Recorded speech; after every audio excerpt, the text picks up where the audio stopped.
bound to roam. Friends, Washington State is just an incredibly beautiful state. It looks like it's straight out of a picture or a poster. All these fir trees, all the colorful trees, the lakes, even the driftwood and stumps seem perfectly placed where they are now. It's just incredibly stunning here.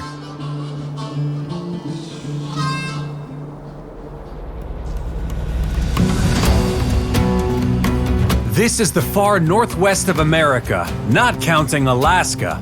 It's on the border with Canada, and although it might look remote, it's one of the wealthiest states in the US, and its capital, Seattle, is a high-tech metropolis of billionaires.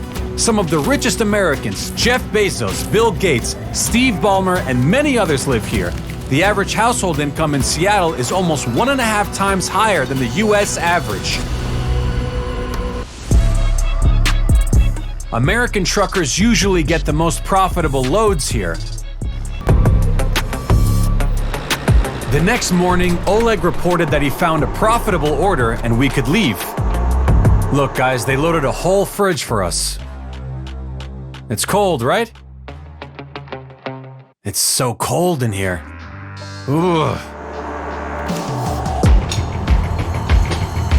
Oleg is now placing special braces so the cargo won't shift while driving or fly backward in the truck.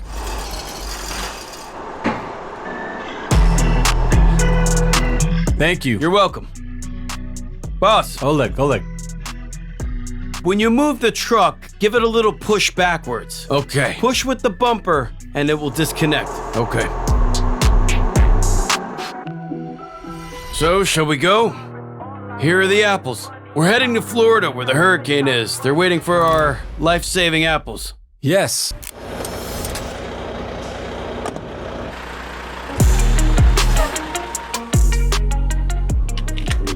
We need to move the tandems, close the doors, go into the office to get the documents, and then stopped away and make sure that we're not overloaded. That is a big issue. When you're a trucker, the truck's maximum weight must be 80,000 pounds distributed across the axles. The chassis. What's the word for that in Russian? Yeah. On the trailer, 34,000. Real wheels of the truck, 34,000 pounds. Front wheels of the truck, 12,000 pounds. Overloaded trucks get caught on the road, and in addition to a fine, they have to wait in a parking lot until the cargo is unloaded. We're hauling apples and heading to West Palm Beach, where President Trump's residence is, if anyone's heard of that city who are watching this right now. So we're delivering apples to Trump. Delivering apples to Trump. We're making $8,000, and unloading is on Saturday. 3,000 miles, $8,000. Yeah, $8,000. Nice. Let's go. Yeah.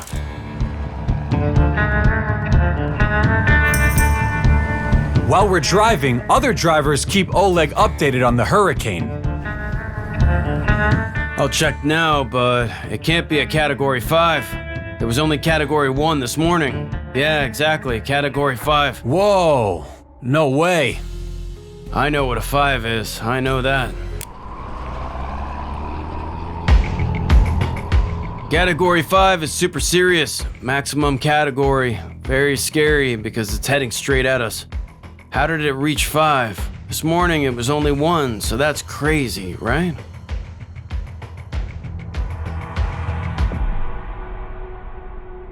Hello. Guys, looks like we have a problem.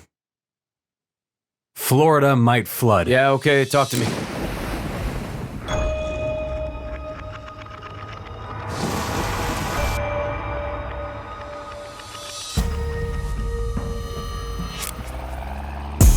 Oleg calls fellow truckers who are also heading to Florida. One of them is almost there already. The hurricane will hit from Tuesday to Wednesday. It'll cover Tampa, St. Petersburg, Orlando, Jacksonville, and move north. Basically, book a hotel, forget the truck, at least you'll be inside a building. Don't skimp, book a hotel. The problem is, during a hurricane, tens of thousands of Floridians evacuate to safer cities. Hotels are full, rooms are hard to get, and those available can cost hundreds of dollars. Even a couple of days eats up all the earnings from the delivery. You absolutely cannot stay in the truck. Under no circumstances. Don't play the hero. Don't try to escape. You won't outrun it. It will flip the truck in 2 seconds. Even a full load it'll flip. That's 156 miles per hour for perspective. The hurricane will flip 80 tons without any warning or any notice. You'll go flying with it because trucks flip at 60 to 70 miles an hour. This is 156 miles an hour. There will be a big disaster. I'm afraid that they won't unload us. The buildings may not even exist by the end. It's been a long time since they've had a head-on hit like this. This will be very serious, really serious, yeah. For Oleg, Greater Miami, where he lives, is like a second hometown to him. My trainee, he's calling me right now. Hey, look at that serious fire over there. Yeah, he's been in America for 6 months now. But driving a truck only maybe a month or two. And now he's gotten caught in this whole thing. I didn't even know that it reached Category 5, but I just talked to him this morning when it got to Category 1, and not just gonna pass by lightly. It's reached Category 5.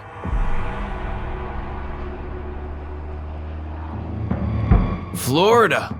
And it's coming. The hurricane is slightly bigger than Florida. There's all kinds of things to worry about. I mean, look at that fire. My God, what a serious fire. Fire here, hurricane there. I want to go home right now, right? Friends, it may happen that when we arrive, the people we're delivering our apples to won't need them anymore. Maybe the building won't even exist, and we can go back to wherever we want to go after. Wait, seriously, what's our plan B? If we go and the day after tomorrow we find out that it'll be clear that the hurricane has hit or passed, and or everything's destroyed? That it's all bad. What do we do then? They might close Florida completely, and we won't be able to enter if the destruction is catastrophic. Trees, palms, poles, and wires will all be on the roads, and they'll have to close the state.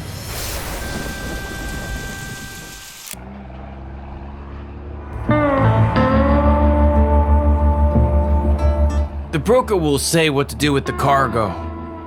In the worst case, we'll deliver the apples to the affected people as volunteers. At least we could do that. Naturally, we'll help people if needed. That's what's important in times of disaster.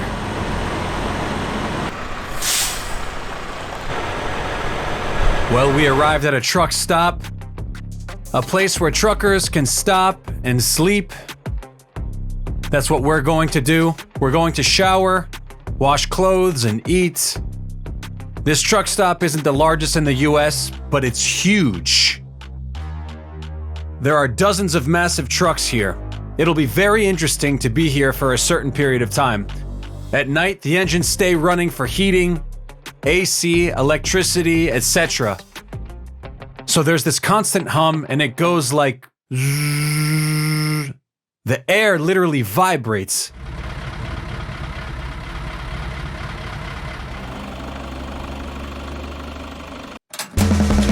In the morning, after getting myself ready, I wanted to talk to other drivers.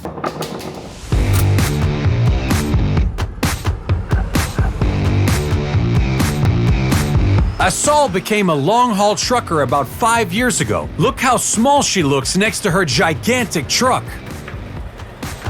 On the Kenworth, I couldn't even reach the pedals. It was very difficult for me. And she tries to open the hood like this.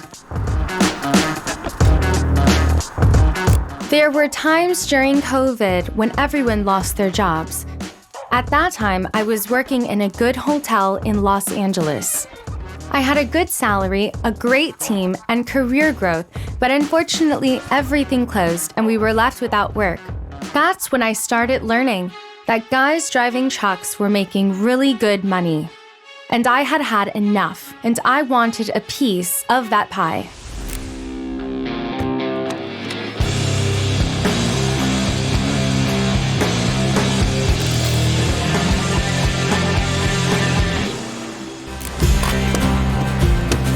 Sol also decided to become a trucker and simultaneously started vlogging about her life on the road. In the first couple of years, her earnings were huge. Mommy's little trucker. I had the highest gross, but I was an owner-operator at that time. I earned about $12,000 a week, and that was a good salary. But over the last 3 years, freight rates in the US have collapsed. For comparison, if before a driver thought twice about going for $3 per mile, later drivers started taking loads even for $1.50. So freight rates dropped in half, sometimes by 1.5 or 2.5 times. And of course, earnings dropped, so you had to work more. Today, I think the average weekly gross is around $7,000 to $8,000, which is a devastatingly huge drop in income from $12,000 a week. It's just something I had to get used to. An expensive load doesn't necessarily mean something large. I always remember a load from Amazon. They paid me incredible money, really good money. I quickly took the order, arrived happily, hooked it up, and started driving. And I saw that the entire trailer was empty. At the very front was just a small box that could have been anything. I don't know, maybe a cup, some skincare product. Honestly, I don't know. Maybe they even forgot to put it in. So that was probably the most interesting trip I've ever taken in the truck.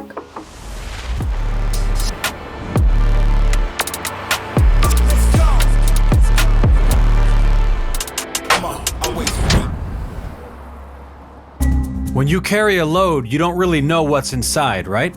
You can read it in the bill of lading. Yeah, everything's written there. Sometimes it's encrypted, sometimes you just ask. Basically, it doesn't matter what's inside, you know? What if it's drugs? So what are you gonna do? You're not gonna do it like in the movies, cutting a little piece with a knife and trying it with your finger. Have you ever had a load with drugs? I'm not 100% sure. There was one suspicious load. A lot of strange things happened. From New Orleans to Houston, that's 500 miles. Normally they pay $1,200 to $1,500 for those 500 miles. It's a short distance, so I didn't think anything of it at the time. Well, I arrived at 8 p.m. at the Emirates terminal. I asked the dispatcher, "What are we hauling?" He said, "Just something light, 3 or 4 pallets. Mangoes." I said, "Mangoes? From Dubai? That's weird." Some guys with tattoos arrived. They said, "Stay in the truck, we'll unload everything. Go." Needless to say, I didn't ask any further questions, and I just did what I was told. That's how it goes sometimes. They unloaded it quickly in about 15-20 minutes. I thought, great, and I left. I got on the I-10. I thought, maybe I should stop, take a bathroom break, and get some tea, and take a rest. So I stopped at a truck stop, and maybe 20 seconds later, the broker called and he asked me, "Why did you stop?" And at first, I didn't think much of the question. I wasn't sure what he was asking. I said, "I stopped for coffee." And he said, "No, you must keep driving. Don't stop. There's a car behind you." I said, "What car is behind me? I don't understand." He said, "Get in and go." I drove on. Then the broker called again. He said, "We're changing the delivery address. Here's the new address. Go there." It was very mysterious and a strange delivery experience, to say the least, Normally, the price would be about $1,500 for those 500 miles, but they were paying $3,500 to $4,000 for that particular haul, and that's a lot. 3 times more than usual. Yeah, unreal. Naturally, we took the order, we delivered it. Then it got even more interesting. At 3 to 4 a.m., I arrived. It was dark. About 12 trucks with headlights on were there, and some muscular guys walking around. The broker was there himself. He said, "Hey, I'm the broker you talked to. Thank you for your delivery. Stay in the truck. We're gonna unload. You did great. Thank you for your time and professionalism." And then I didn't ask any questions. But still, you don't know what was in the load. No idea. But it was obviously something unusual because mangoes alone wouldn't cause that much fuss. 3 pallets of mangoes, but I guess we'll never know. I gotta cut to the chase. Everyone give me some space. Don't fall out, we fall into place. Every step walking with grace, amen. Keeping my foot off the brakes. Legends don't die anyways. Many are still surprised when they see me because I'm such a tiny woman. I'm 160 centimeters tall, a bit over 40 kilograms. Everyone is shocked, I would say. And I can say, yes, it's really tough. It's not an easy job for women. At first, when I started my social media, when my videos started getting viral, I always said I wouldn't recommend girls go into this profession because it's tough physically and mentally. But as you can see, I managed. I think women can do anything. I'm proud of myself, for sure. If you think you want to get involved in this profession, I say go for it. I hope I've been able to help young women with my videos as well. I mean, that's the goal.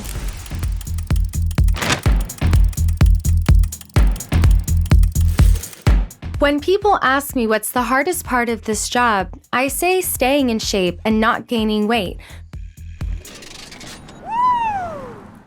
Welcome to my home and workplace.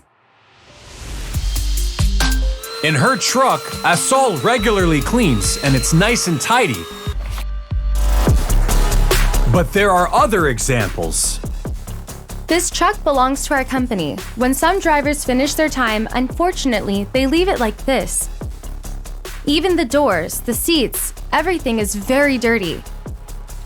I don't know what they did on the floor because the floor shouldn't get that dirty just from walking with shoes. And this little table. It's not my truck, like I said, but the guys left it so dirty. There can be 2 people in the truck, the driver and 1 passenger. If there are 3 or more, the police can stop you and fine you, and who wants that?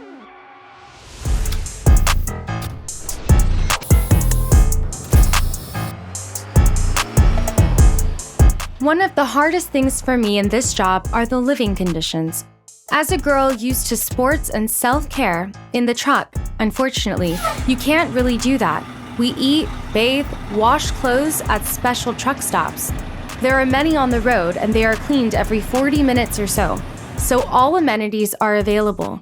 Compared to other countries, it's high level and the accommodations are pretty great. So at least we can keep clean. But not all of us choose to maintain our cleanliness, but that's just how it goes, I guess. Still, you have to stop. Carry your things. Sometimes there are queues, and you wait. It's not a home, not even a hotel. It's just a shower where everyone is traveling. It's a place where truckers can wash and get a meal and just relax for a little bit. Even though chores are involved and there's food, of course, like I mentioned, but there can be issues with the food choices. Food is really an issue for truckers. Often the only options are fast food restaurants at these stops. This is a pretty big truck stop. Let me show you what's sold here. Like any gas station, there are lots of snacks, chips, anything to grab. They also sell light alcoholic drinks and just beverages, tons of energy drinks, which truckers consume. But guys, it's unhealthy, so don't overdo it. If you drink, do it very rarely, only when necessary, and when you're not driving anymore for the day or night. I really hope that goes without saying, though. What do you think about truckers taking drugs to stay awake? I don't take that stuff, not my thing. I drink energy drinks. Tons of small energy drinks, all kinds. See all the kinds here? There are a lot. Bars, 2 for $6, 2 for $6, again 2 for $6, again 2 for $6, again 2 for $6. Basically all the same price, 2 packs for $6. That seems to be the common price.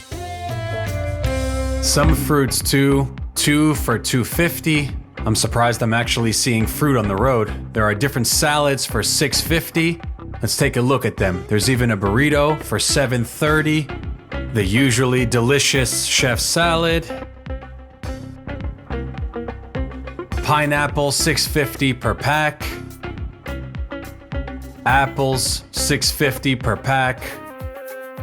Fruits are valued here. And you can see there are different types of coffee. Some are made from powder. And these here are from real beans. Look, this is to prove truckers can be women too. There's an entire pink stand here. There's a wallet where your license can go in the front like that. All just decorative things for women. Of course, some things are just for looks. Look at this pink adapter. It's so cute.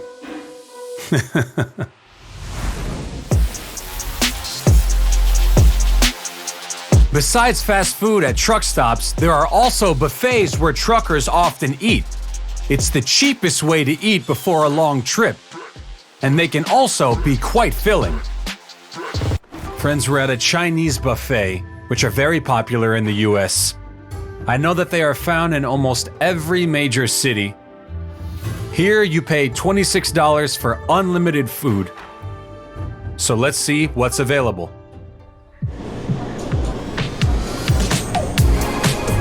Dumplings, shrimp. This, I guess, is pork. Vegetables, whole fish. Small crayfish like these. And here's duck. There are different types of fried foods here. I think these are frog legs. You can pick either meat or shrimp, any sides, and they'll fry it for you. Buffets like this are called all-you-can-eat in America. Eat whatever you want, as much as you want. Look at this, ribs. They're so juicy and appetizing. Do you like lunch in the United States? Yes, everything is very hearty. This is a farmer's lunch. It sure is. Here are all kinds of rolls, and they make them right in front of you. Rolls, sushi, we'll definitely try them. Here's where the pickled seafood is, also tasty. There is some shrimp. All the food is fresh and prepared right before your eyes. I'm already starting to salivate. I'm so hungry. They're everywhere, even in small towns, these buffets. Americans love them insanely. But the coolest buffet is probably in Las Vegas at the Bellagio or Caesar's Palace. If you go there, I recommend it. Entry's $100, but there are 4 or 5 huge dining areas. There's an incredible amount of food. I think it's delicious, so... Anyway, shall we eat?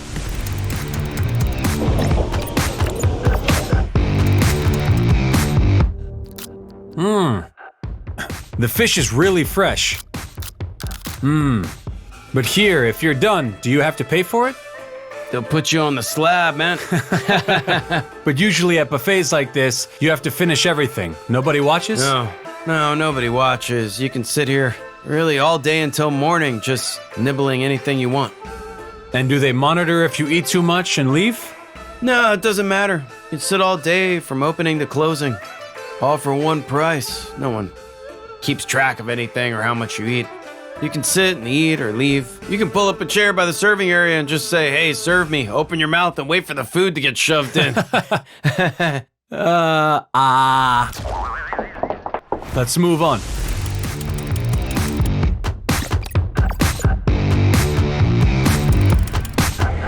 Time for meat. Greedy.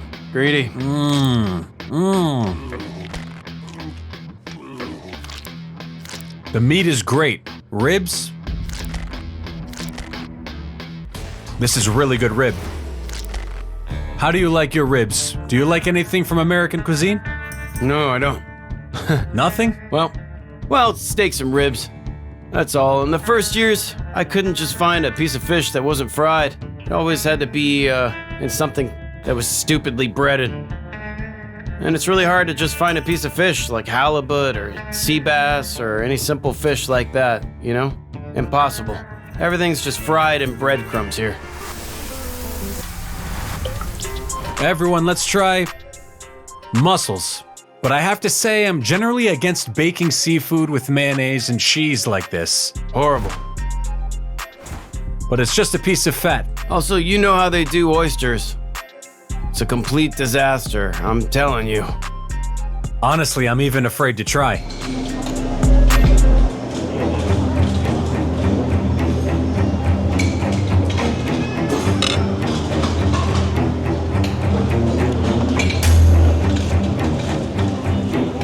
No.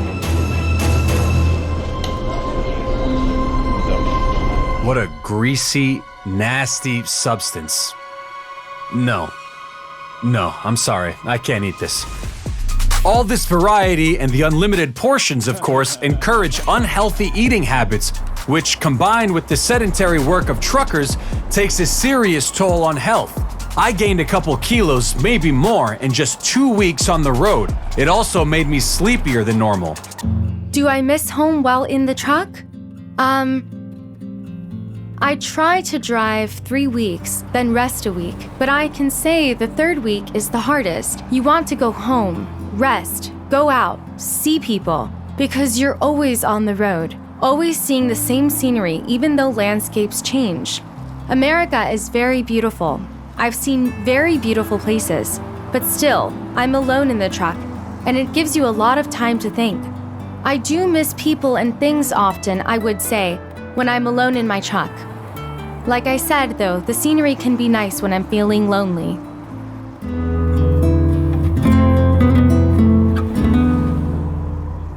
I've had situations where I encountered male abuse. I don't even know what to call it, but I think each situation happens because I'm such a fragile-looking woman.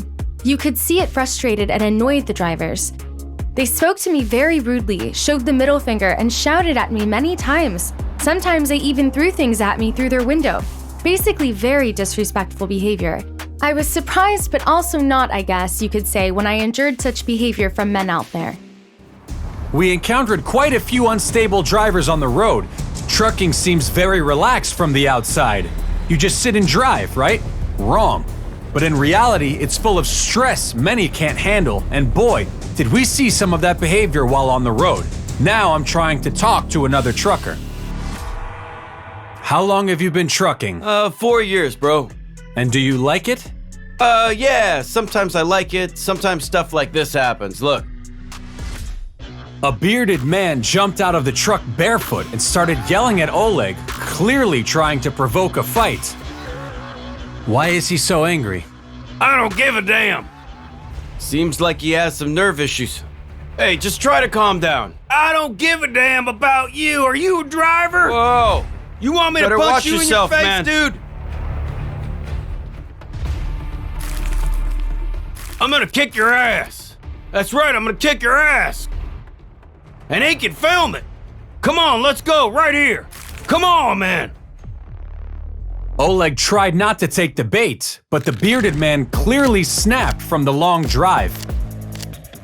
This happens often at truck stops. Yeah, that happens when you're driving across America. Bye, guys, take care. We decided to leave as quickly as possible, and he ran out barefoot. That was wild. Yeah. Insanity. And he was swearing like crazy. I'm gonna kick your ass right now. Come on, idiot, come on. Hey, do driver conflicts happen often? It depends. Does it ever turn into a fight? Or do they just yell a bit and go their separate ways? No. Really serious stuff? I'm sorry I didn't give you too much content for your viewers here.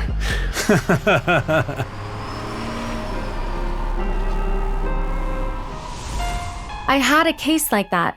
I was driving in the far left lane, and between me and the oncoming lanes, there was a concrete barrier.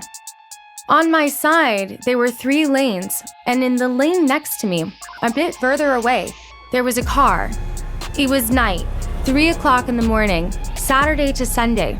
There were also no cars at all. I needed to take the left exit. I was in the left lane going 60 to 65 miles per hour. I had already started slowing down because I knew I was about to exit, and out of nowhere, a car came at me from the oncoming lane. In America, that's very hard to do. Anyone who's been here knows that driving into oncoming traffic on a highway is basically impossible, unless the driver is under the influence or something. Anyway, it was very terrifying, and I thought I was going to be seriously injured, or even die from the experience. I don't know what state you have to be in or how confused you have to be to drive into oncoming traffic. I'm a huge truck, he could see me perfectly, but he was coming straight at me. I realized I couldn't go left because of the concrete barrier, couldn't go right because of the car. I just stepped on the brakes. I was waiting for the collision. But believe me, it was such a terrifying experience, I don't even like to think about it now. It was like he was driving at me on purpose, too. This was in New Jersey, near New York. By the way, anyone who lives here, especially truck drivers, always try to avoid these states. New Jersey, New York, that whole area. Because first, traffic is huge. There are crazy drivers. The infrastructure is complicated. Low bridges, confusing markings. Anyone who drives trucks avoids this area. Yeah, there are so many things I could say about driving as a trucker in the area. Really, even if you go there, they offer you a good price because they know few drivers agree to do it, because of the potential safety issues I've already mentioned to you. I just kept pushing the brakes, and at the very last moment, right in front of me, he swerved. I couldn't go right, and I couldn't go left because of the concrete. And right in front of me, his car collided head-on with the other car. I don't think anyone survived. It was a total mess. It was such a mess, and I still, see the aftermath when things are quiet and I think about it again. I didn't stop. I kept driving. I was in shock. I had no idea where I was or what was happening. I made it to my location, dropped the trailer, and only then realized what had happened. I started crying, called my mom, and told her what had happened. I didn't want to drive anymore, and I was traumatized from that experience for sure. I recovered from the shock very slowly, and I still feel shaken. Of course, later, when the shock fades, you think, why didn't I stop? Why didn't I call the police? But when every second counts, your brain just shuts off. I don't even remember how I arrived, dropped the trailer, or how I did anything. I think I was on autopilot or something from that tragic shock. It was so scary and horrendous, truly. I wouldn't wish anything like that on anyone, I'm serious. So, I know many people when they hear this will say, you didn't do this, didn't do that. You should have stopped, helped, called the police, but it happened the way it happened. I'm telling it like it was. You never know how you'll react in an emergency, in life and death moments. I really saw my life flash before my eyes when he came at me. We drivers risk our lives every day on the road. And I think a lot of people either don't realize that or just forget. But yeah, we risk our lives every day and it's scary, but I guess I love it because I keep doing it. So yeah, that's my story. So thanks for listening. Yeah, so that was my experience.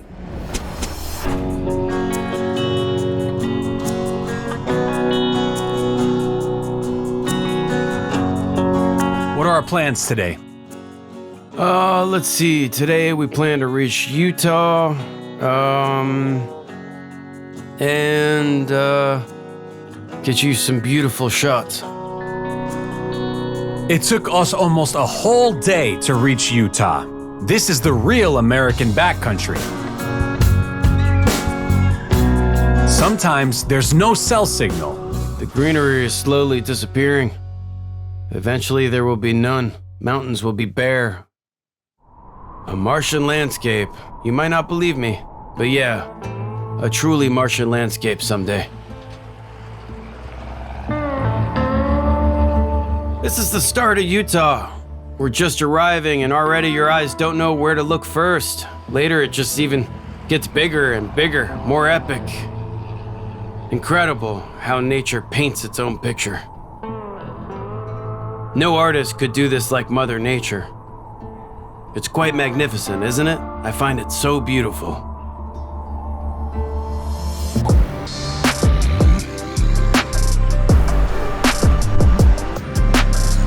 We arrived in Moab, a small city, but a major tourist hub in Western America, in beautiful Utah.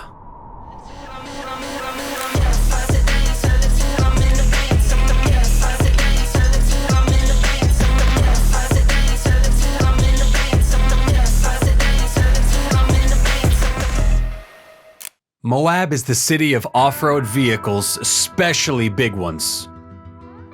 Americans love 4x4s, but here there are twice as many, and they're twice as big as average. People come to Moab mostly for sunsets and sunrises. Unfortunately, we arrived late. We caught the sunset at the very end. Now we plan to sleep because after such a long drive, even my tongue is tired because I really need rest to wake up early for the stunning sunrise in Moab.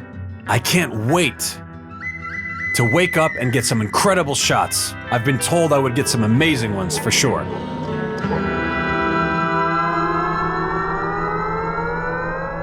Before going to bed, Oleg and I want to grab something to eat. The problem is we can't take the truck to a restaurant. The place we want to go is about 2 kilometers away. Driving a truck there would be weird, and there's no taxi in Moab. The hotel gave me a shuttle booking site, but it doesn't work. I try to click a charter service, but nothing works. I don't know how to get there. It has to fill a form, so I need to put my full name, phone number, etc. I don't know, it's all so complicated just to get a meal. Send a request, send a taxi request, and they'll call me back. Not sure if today, or maybe this week, this month. That's how taxis work in Moab, and I'm cranky. I don't know what to do, Oleg. Let's go to the nearest place. See that yellow M? Maybe the food will be good. That's an American restaurant imitating the Russian Vushno i Tochka. And they even got the same kind of burgers, can you imagine? Only they called them something complicated in their own way. Something like quarter pounder or whatever, I don't even know. They've got French fries, artificial toppings, all the drinks copied. Can you imagine? There's a chain like that here in America. I wonder if they're popular. I know it is in Russia, but we haven't been too impressed with the food, so who knows if it will be any good. Oh well, it's late, we're hungry, and we'll eat anything. The guy at the restaurant said you can't order any food right now without a car.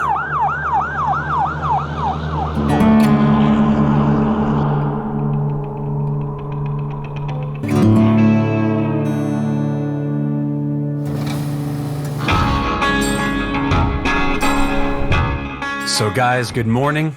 We're here to get a car, or rather a U-Drive. It's a buggy we're taking to explore the local sites. The day promises to be hot outside, that's for sure. Let's see if I can buy some protection. Here's our guide for today, Sean Paul. Sean, we ready? Yeah, let's go. We'll head to a pass where there's a viewpoint. Hi, how's it going? I'm Sean Paul. Oleg, nice to meet you. Will it be beautiful there? No. No? Not at all? Just a boring, sad tour? Boring, yes. Seatbelts, please.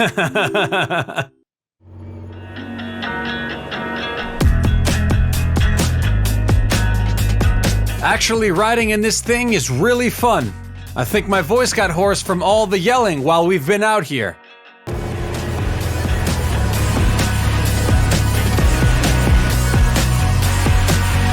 Some extra money was paid for this ride.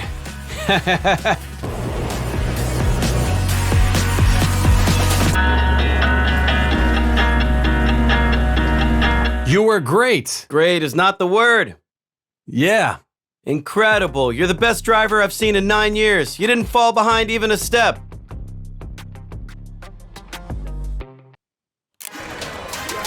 People come to Moab to ride through mountains, explore rock climbing, and admire the strange shapes nature carves from stone.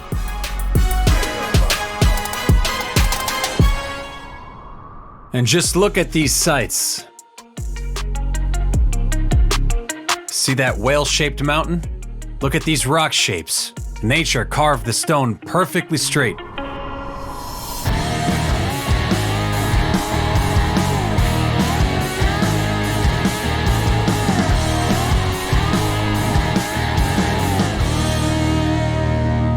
Tell me, do you like living here? Oh, this place. Look at my office.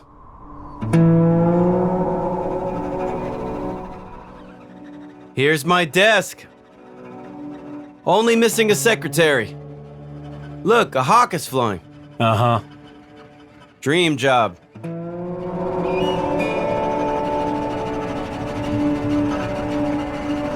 Have you ever thought about moving to a big city? Like New York, for example? Yeah, I've lived in big cities. Not Was fun. it meh? Not fun. Complete nonsense. It's way better here. More space to breathe. More climbs, more discoveries. Even on weekends, we do the same thing. I came here 10 years ago and I have already explored all around Moab. There are a lot of ancient Native American rock carvings here. I have more than 15,000 photos of the rock art. Yeah, different ancient images on rocks. The rocks in this area are truly covered in ancient drawings. That figure in the middle looks like a dancing grandma. Wow. How old are these drawings? Maybe about 3,000 years. Wow. And you can get really close to these drawings. There are no barriers. Look, this little person here seems like some kind of animal. There's another animal there. Native American rock art. It's amazing. And here's more rock art.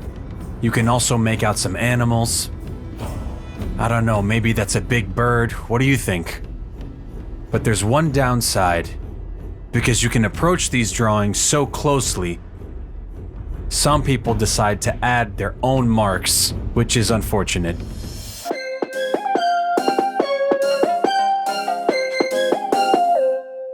Here is an ancient Native American ladder.